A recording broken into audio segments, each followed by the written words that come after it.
Hello everyone!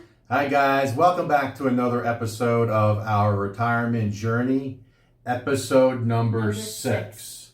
So you guys may notice we're in a little different room. We decided to use this room, one of our bedrooms, which is really converted into just a sitting room. I think this is where we're going to do most of our sit-down videos from this point forward. Yeah. So let's call it our Building the Philippines studio. So today's episode is going to get interesting because it's really now getting into the nuts and bolts of us finding property and then starting that process of finding an architect, finding a contractor, doing the excavation, all the multiple things that you have to do with building a house. But the first step is to find land. So the first thing that Wilma and I said, and it's going to be different for you. We're telling our story, and that's not necessarily going to be your story.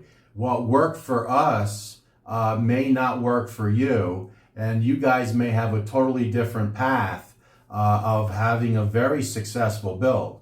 So we're just telling you guys our story and how we did things.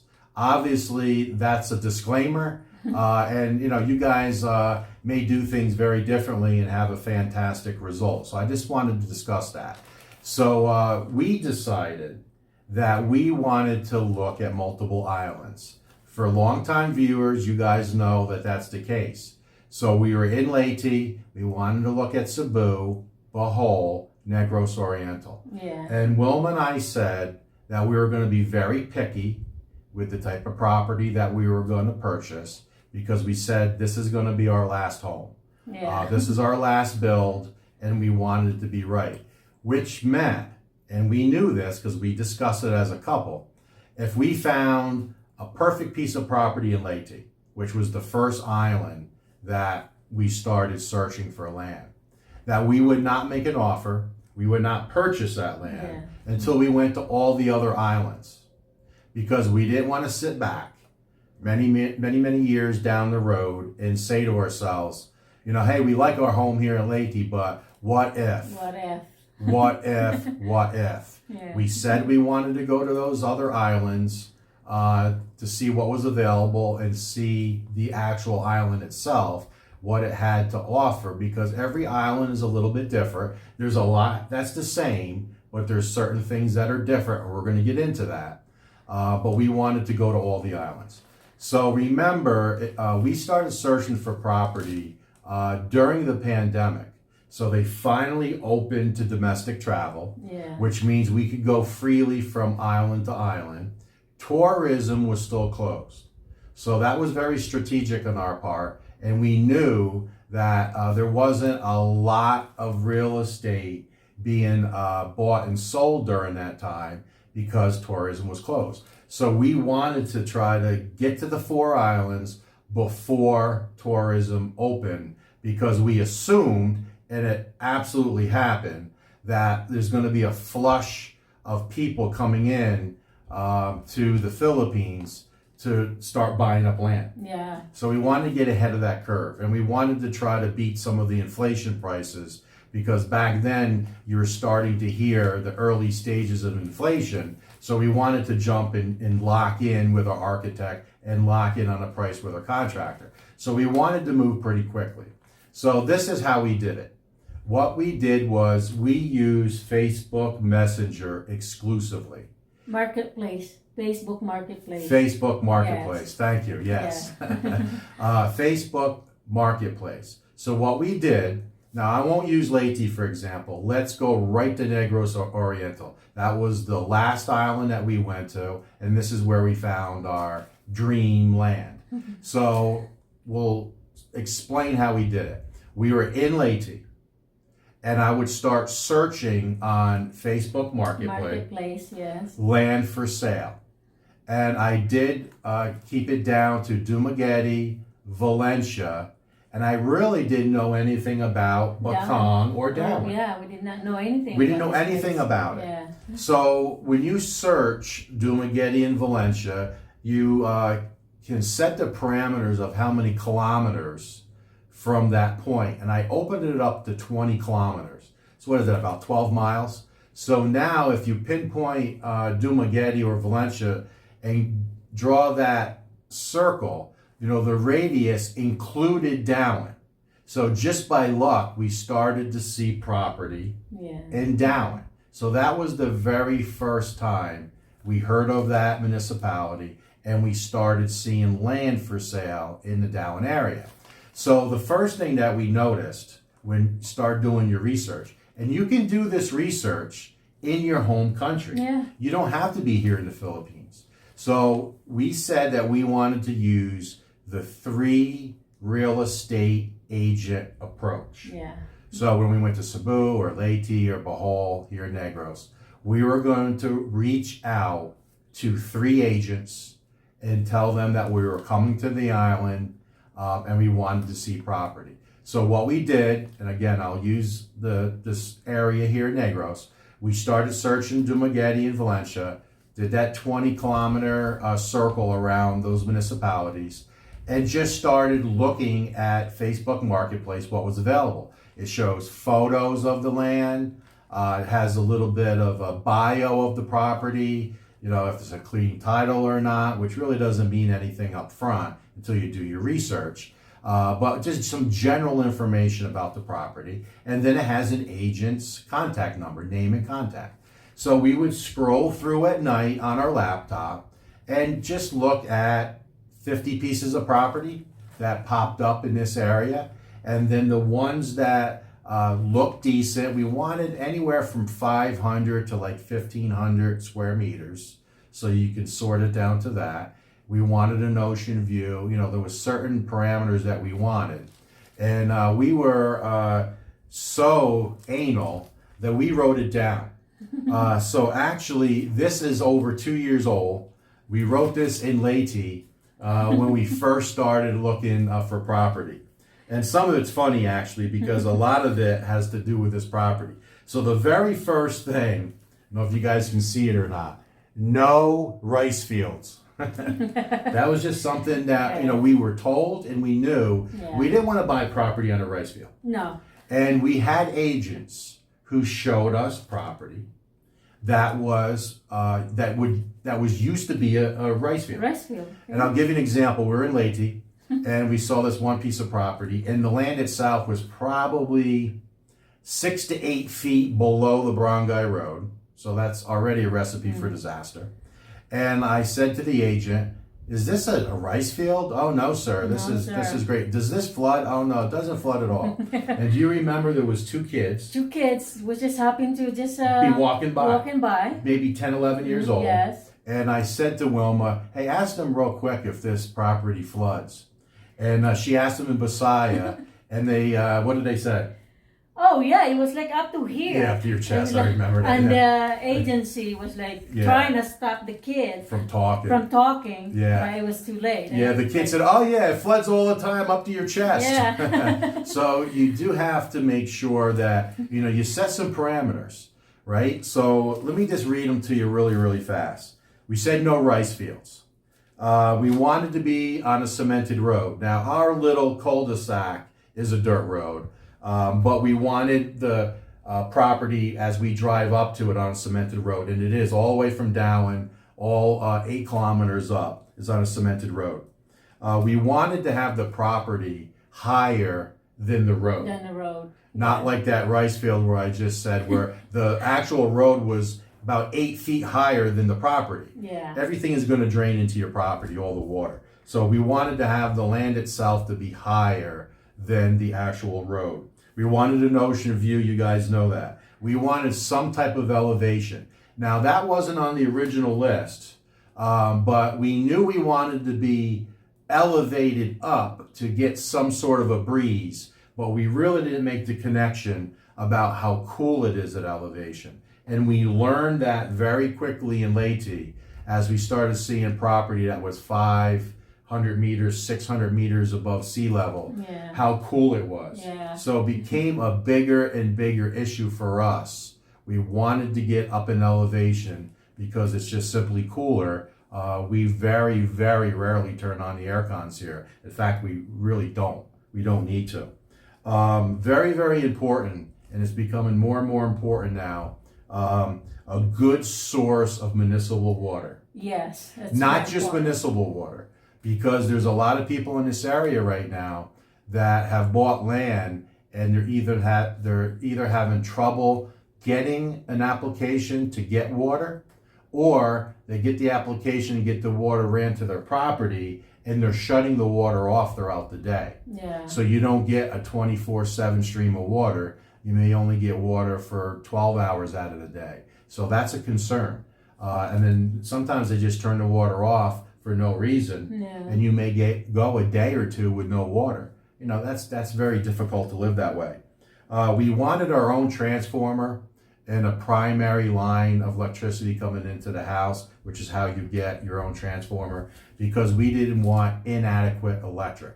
Yeah. What happens here all the time is they put about 25 homes on a transformer. That's what I was told by the local electric company, the guys that work there, and you'll get less than 220 into your house. The apartment that we had in Talai would have a steady stream of about 190. 190, yeah. Yeah, so that's not good for your appliances. So No. think about that. If you're on a secondary line, you really do need to take a look and see how strong the electricity is. If you see your lights flickering once in a while, that means that more than likely your neighbor turned on an air conditioner and you're getting less than 220. Like I said, we were getting 190 on a consistent basis, and it usually happens right around 5 p.m. to like 9 p.m., which is the peak hours when people go home from work. You know, it's dark out, people put on lights, air conditioning, things of that nature, and it just, you don't get the proper power. So we wanted a primary line, and that was difficult. That discounted a lot of land because there wasn't primary power. We wanted to build our home on the highest point of the land so we could have proper drainage. And this is just a list that we created a couple years ago. Here was a big one. We wanted to be 30 minutes to an ACE hospital. Yes. Now that's hard to do. We're about 40 minutes now to an ACE. We might be able to make it in 30 if we pushed it. Yeah. But with traffic, about 40 minutes, because you have to think about healthcare and getting to a hospital if something happens. We wanted a boardwalk, which was difficult to find. Yeah. A destination where we can go and have a nice evening, a nice stroll on the boardwalk near the ocean. We wanted Western style restaurants and food, which is also difficult if you're way out in the province. Yeah. We wanted to have a mall nearby, which we have here. And then I added one at the very, very end. I added it. I wanted to have expats around, which you wouldn't think would be on any of your lists. And it wasn't on our original list. It was the very last thing that we added to the list. And the reason for that is because in Leyte, there really wasn't any expats. There was a few. I think I told you guys on previous videos, I met 6 expats in 11 months. So I wanted to be able to have a community of expats to build friendships with. Yeah. And I'm glad that we did, because many of our friends are foreigners with Filipino wives, and it's nice for gatherings and things like that. So we added that to the list. So you may end up doing that as well if you move to the Philippines and start looking for land. But we went with the 3 realtor approach. Yes, we did. And we would reach out to them while we were still in Leyte. And we would say, we're coming to Negros Oriental on March 1st. And we're going to be there for 2 weeks. And here is a list of property that we want to see, just to give them a taste of what we wanted. We also told them some parameters. We wanted an ocean view, just some of the things that I just told you, and explained in detail what we wanted. Now, the first thing that comes to mind is a lot of them ignored that list. And right? Yes. Yeah, we want an ocean view, and then they show you property Looking that at there the is big wall. absolutely no ocean view. You're looking at your neighbor's rusted tin roof, things like that. So, just because you make a list and let that agent know what you want, you really have to be a little aggressive and very specific. And when they tell you, sir, this property is perfect for you, It has a great ocean view, and then you go there, you would have to build 3 stories up and have some type of observation deck to get a little piece of ocean view. So you will experience things like that. So you really have to be really specific, and there's nothing wrong with telling an agent, I'm done with you, and we'll move on to another agent if they're wasting your time. And they're also wasting their time, right? If you're not going to buy a piece of property unless it has an ocean view, and then they take 3 hours of their day showing you 10 pieces of property with no ocean view, and you're not going to settle, so I'm assuming the agent thinks you're just going to settle. You're wasting each other's time. So do you remember the guy that we just turned around and left with the It was multi-cab? in Bohol, right? That was in Bohol. Yeah, it was in Bohol, yeah. Yeah, give an example of how aggressive you needed to be. Yeah. And I've said this on a previous video a long time ago, so this may be a redundant story for some of you. But one of the things on there was no dirt road. We did not want to have a dirt road for kilometers going to our property. We just didn't want that. We wanted a cemented road to go up to our lot. So the very first property that he showed us was on a dirt road. So we left our hotel. He was in a multi-cab. We were in our Strata. He took us a couple of miles down the road, turned into a Barangay road that was dirt, and started to go up that dirt road. We pulled in it. We drove up it maybe 100 meters, and he kept on going up this bumpy, rocky dirt road. Yeah, it was a big hole, actually. It's just, it was not just a dirt road. It was just, I think it just rained the previous day. Yeah. That you can see the water line. Water line, yeah. Yes. So we did like, instead of a 3-point turn, because the roads are narrow. It was narrow. We did like a 10-point turn, and we just went back to the hotel. Yeah. And he thought we just somehow got turned around and got lost, and he called us, and he goes, we lost you, where are you guys at? So we're back at the hotel. He goes, well, we have like 6 pieces of property to show you today, sir. I said, I explained to you, not only in writing, right, when we were in Leyte, exactly what we wanted. We had a meeting with each agent, and that's another thing I want to mention. We normally met in the hotel room, sometimes at a coffee shop, but usually in the lobby of the hotel room. And we would verbally go over with them because they now were there in the island. They would have set up 6, 7, 8 pieces of property a day. That's about the average we saw. We normally started around 8, 9 in the morning, and I wanted to finish up by 3, 4 in the afternoon. So we were out there maybe 6 hours a day. You can fit in about 6, 7, 8 pieces of property a day. So that's basically what he had set up for us, 6, 7 pieces of property. So we were going to the very first one. Yeah. And there might have been a gem in there. Number 7 might have been a gem. But I didn't give him that opportunity because I was clear with him, no dirt roads, and he just ignored us and took us right up a dirt road. So we're not going to buy property through an agent that is just going to ignore what you're requesting. Yeah. So we were relatively aggressive. So that was that little story. So, we did use the 3-agent approach. We looked at a lot of pieces of property. We had our list. We shared the list with the realtor. We always met the agent either in the lobby or a coffee shop. We verbally, the morning of when we met, because now this is the first time you're meeting face to face. You're, really communicating through text, maybe through FaceTime. You see their face. But really, this is the first time you got a chance to shake his or her hand.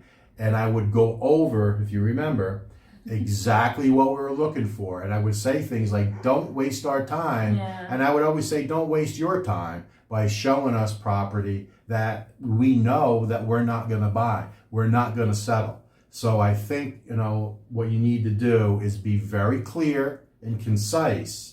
Because you guys will probably know if you've already looked at some property here, they will show you some real, for lack of a better term, garbage properties. Yeah. They really will. They'll show you properties that, no one in their right mind would buy.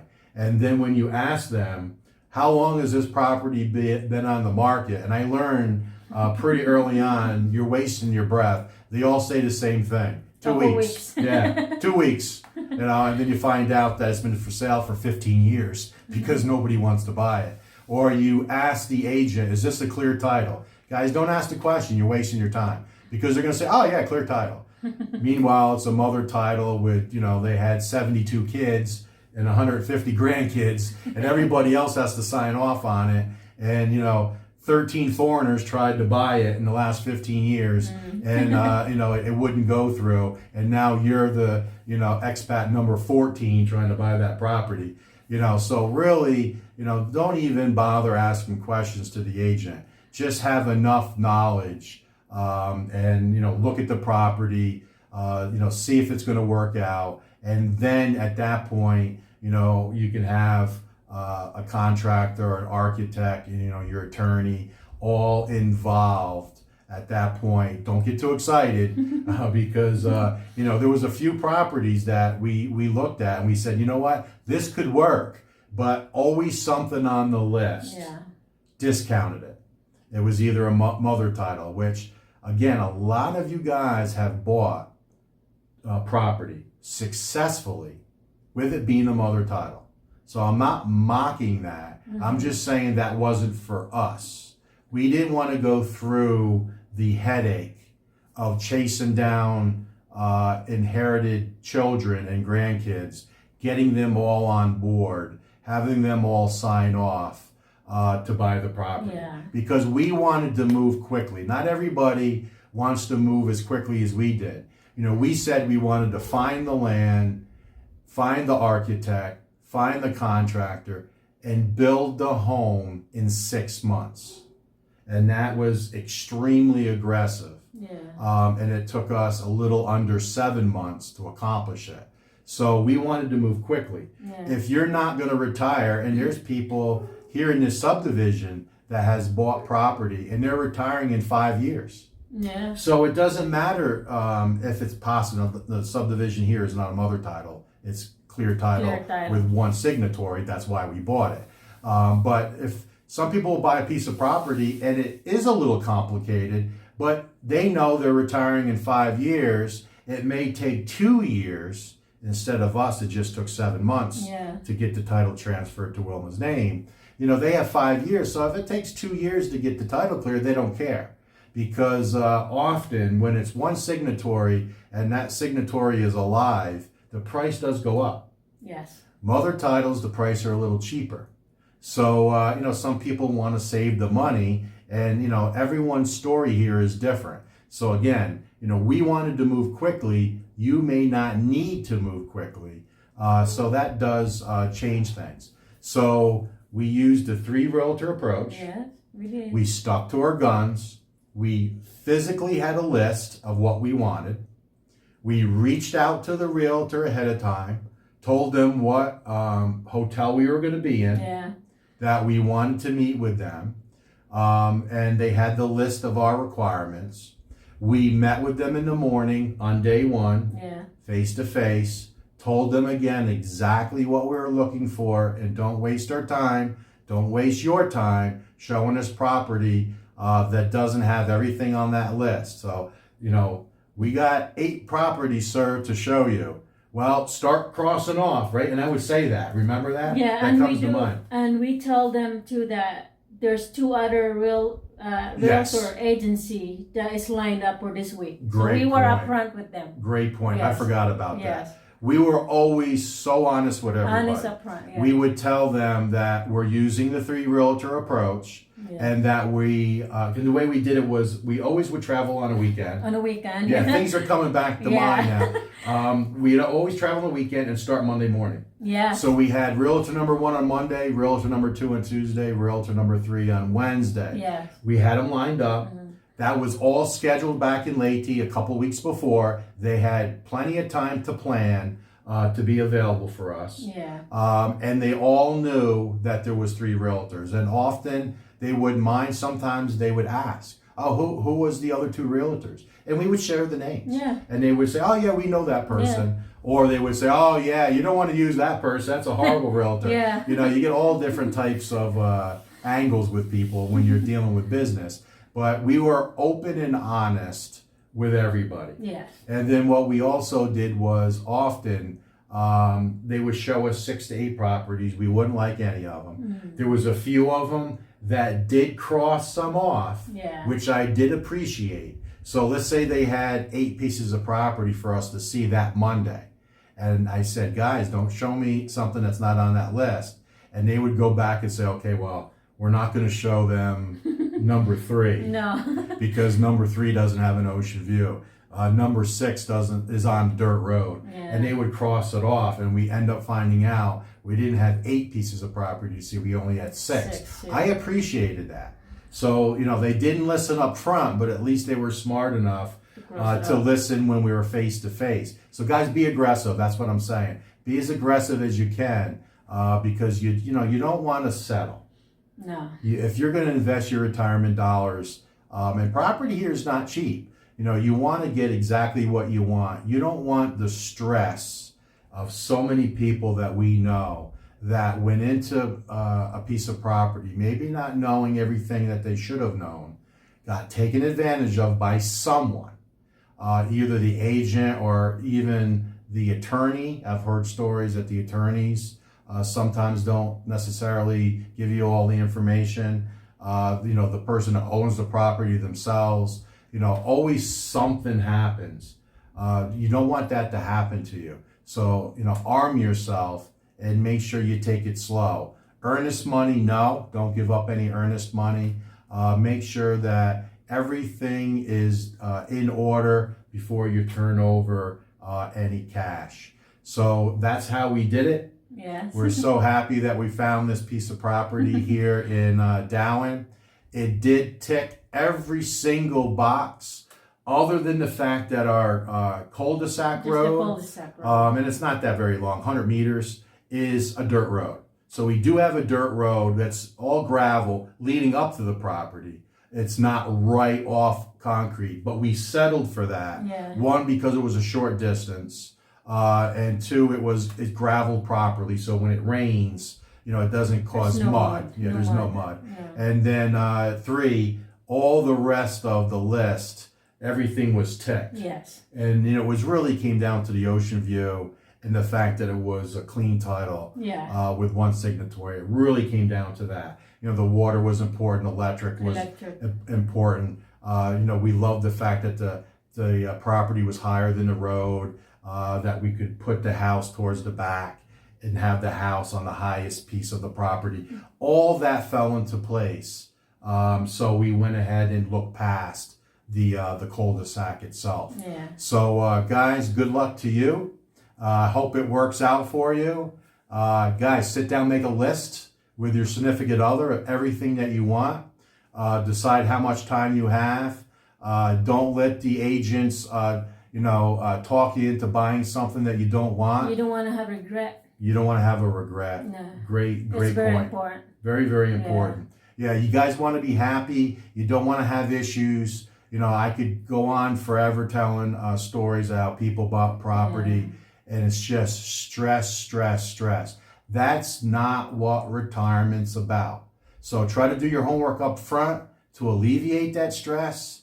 Don't get into something that you think that might cause a problem. Network, talk to people, talk to other agents, talk to lawyers, talk to friends, make as many friends as you can. Get on social media, communicate with as many people as you can to arm yourself with as much knowledge. Go on YouTube University. There's a lot of different ways to gain knowledge. We did all the above, and it worked out perfectly for us. And we hope it does for you as well. So hope you enjoyed episode number 6 Number 6. of our retirement journey.